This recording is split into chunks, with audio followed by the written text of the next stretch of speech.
밤에 주께서 환상 가운데 바울에게 말씀하시되 두려워하지 말며 침묵하지 말고 말하라. 내가 너와 함께 있음에 어떤 사람도 너를 대적하여 해롭게 할 자가 없을 것이니 이는 이 성중에 내 백성이 많음이라 하시더라. 1년 6개월을 머물며 그들 가운데서 하나님의 말씀을 가르치니라.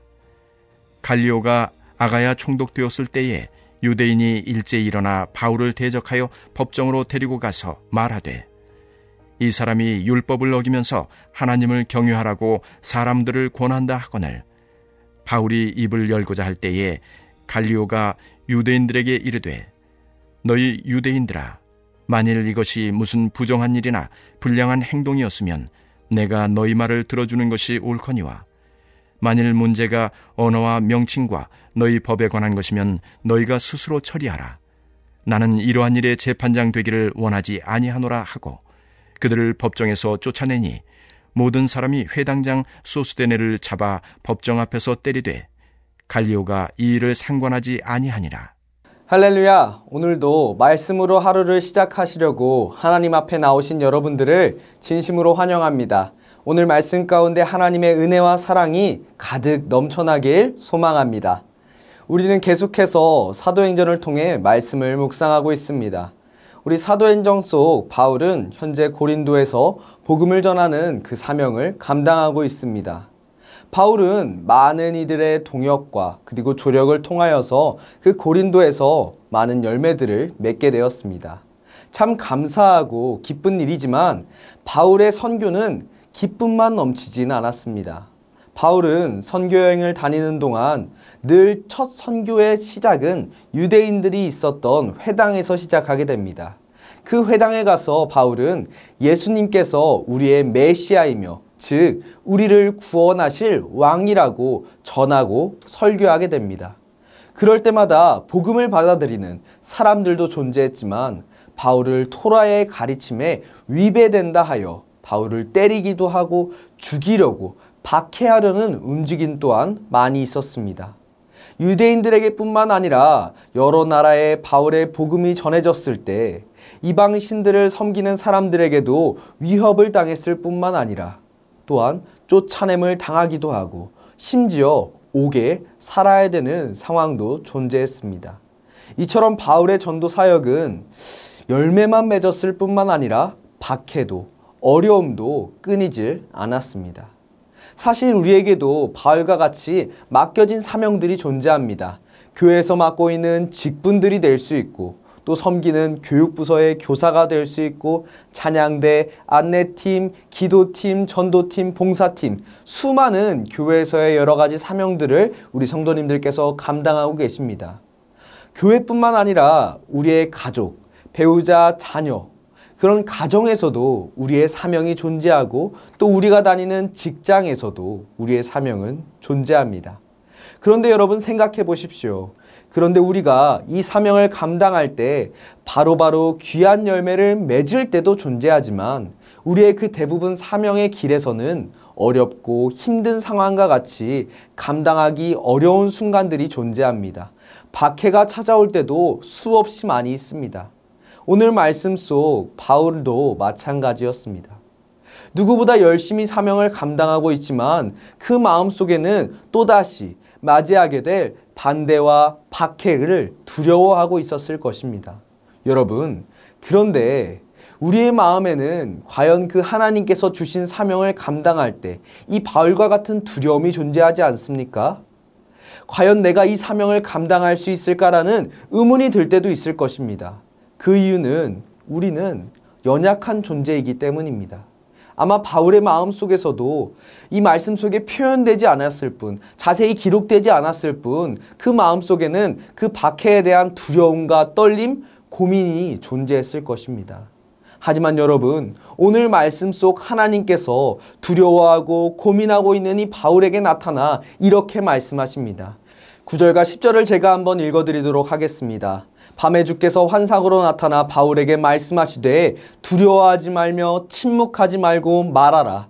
내가 너와 함께 있음에 어떤 사람도 너를 대적하여 해롭게 할 자가 없을 것이니 이는 이 성중에 내 백성이 많음이라 하시더라. 아멘.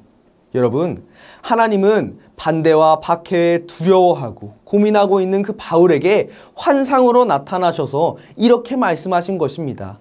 바울아, 바울아, 두려워하지 말아라. 내가 너와 함께 있을 것이다. 어떤 사람도 너를 해하지 못하게 할 것이다. 아멘. 여러분, 이 하나님의 말씀에는 정말 많은 의미가 담겨 있습니다. 여러분, 우리의 하나님은 누구이십니까? 온 땅을 창조하시고 다스리시는 그 전지전능한 하나님이십니다. 그런 하나님께서 10절에 나온 것처럼 바울과 어떻게 해주신다고 말씀하고 계시나요? 내가 너와 함께 있음에, 내가 너와 함께 있음에. 즉, 그 전지전능한 하나님께서 내 삶에 함께 하여 주신다고 약속해 주신 것입니다. 여러분, 한번 상상해 볼까요? 우리 어떤 어린아이가 어둡고 캄캄한 길을, 그리고 무서운 사람들이 가득한 길을 혼자 걸어가야 된다고 한번 생각해 봅시다. 그 아이는 어떠할까요? 당연히 두렵고 떨릴 것입니다. 그러나 만약 그 아이의 아버지가 그 손을 꽉 잡고 함께 걸어간다면 여러분, 그 아이는 두려워할까요? 아니요, 두려워하지 않을 것입니다. 이처럼 하물며 세상의 아버지가 함께 할 때도 그 어린아이에게 힘이 되고 두려움을 이겨낼 수 있게 하는데, 그 세상을 창조하시고 다스리시는 전능하신 하나님께서 함께 하신다고 하면 여러분, 그보다 더 큰 위로와 격려가 어디 있겠습니까? 그렇기에 하나님은 그 사명의 길을 걸어가다가 두려워하고 지쳐하고 있는 그 바울에게 나타나셔서 내가 너와 함께 할 테니 걱정하지 말아라 격려하고 계신 것입니다. 이처럼 하나님은 바울에게 환상을 통해 나타나셔서 내가 너의 사명을 감당할 때 혼자 내버려 둔 것이 아니라 너와 함께하고 너를 지킬 것이다 라고 말씀하시는 것입니다. 사랑하는 안디옥교회 성도 여러분, 하나님은 이런 분이십니다. 여러분, 우리 말씀을 기억해 보십시오. 믿음의 조상 아브라함을 기억해 보십시오. 아브라함은 부르심을 받았을 때 갈 바를 알지 못했지만 나아갈 수 있었습니다. 그 나아갈 수 있었던 그 이유는 무엇입니까? 바로 하나님과 함께 하심을 믿었기 때문입니다. 또한 이 모세의 뒤를 이어 이스라엘 백성들을 이끌어야 했던 여호수아를 한번 기억해 보십시오. 여호수아는 백성을 이끌어야 하는 그 사명의 부담감을 어떻게 이겨낼 수 있었습니까? 그 하나님께서 여호수아에게 강하고 담대하라, 두려워하지 말라, 내가 너와 함께 하리라 하는 그 하나님의 약속의 말씀을 믿고 나아갔기 때문입니다. 이처럼 하나님은 우리에게 사명을 맡기시고 외면하시는 분이 아니십니다. 이 바울에게 환상으로 나타나신 것처럼, 아브라함을 이끄신 것처럼, 여호수아에게 두려워하지 말라고 말씀하신 것처럼 우리와 언제나 함께 하시는 하나님이십니다. 그 이유는 하나님께서 우리를 창조하시고 우리를 사랑하시는 그 하나님이기 때문입니다. 하나님이 환상으로 나타난 후 바울은 두려워하지 않고 사명의 길을 감당할 수 있었습니다.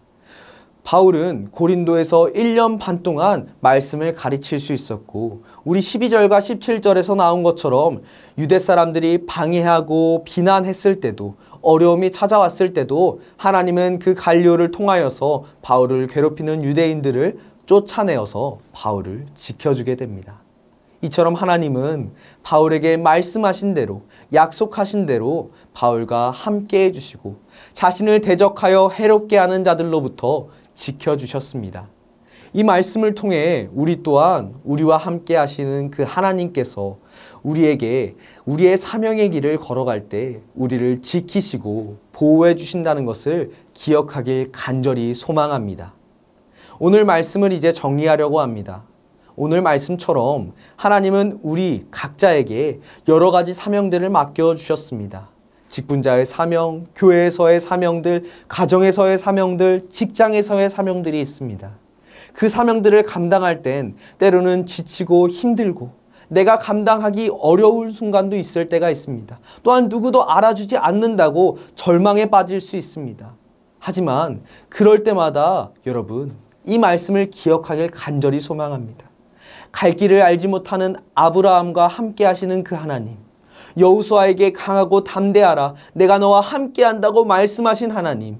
오늘 복음의 사명을 감당하며 박해로 인해 어려움을 겪는 바울에게 나타나셔서 내가 너와 함께하고 너를 상하지 않도록 지켜주신다고 하신 그 하나님을, 그 약속의 하나님을 우리 성도님들이 믿으며 우리에게 주어진 사명을 끝까지 감당하길 간절히 소망합니다.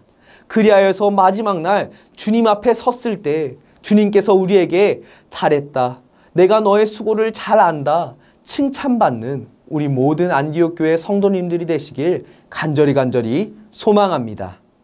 우리 이 시간 함께 기도하길 원합니다. 먼저 우리와 함께 하시는 하나님을 믿으며 우리에게 주어진 사명을 감당할 수 있는 그 믿음 주시라고. 또한 우리 두 번째, 단기선교팀의 사역과 고등부, 청년부, 베데스다 수련회가 하나님의 은혜 가운데 진행될 수 있도록, 그리고 마지막으로는 새 성전 건축이 합력하여 선을 이루는 그런 귀한 성전 될 수 있게 해달라고 이 시간 우리 기도 제목 가지고 주여 한번 부르시고 합심으로 기도하도록 하겠습니다.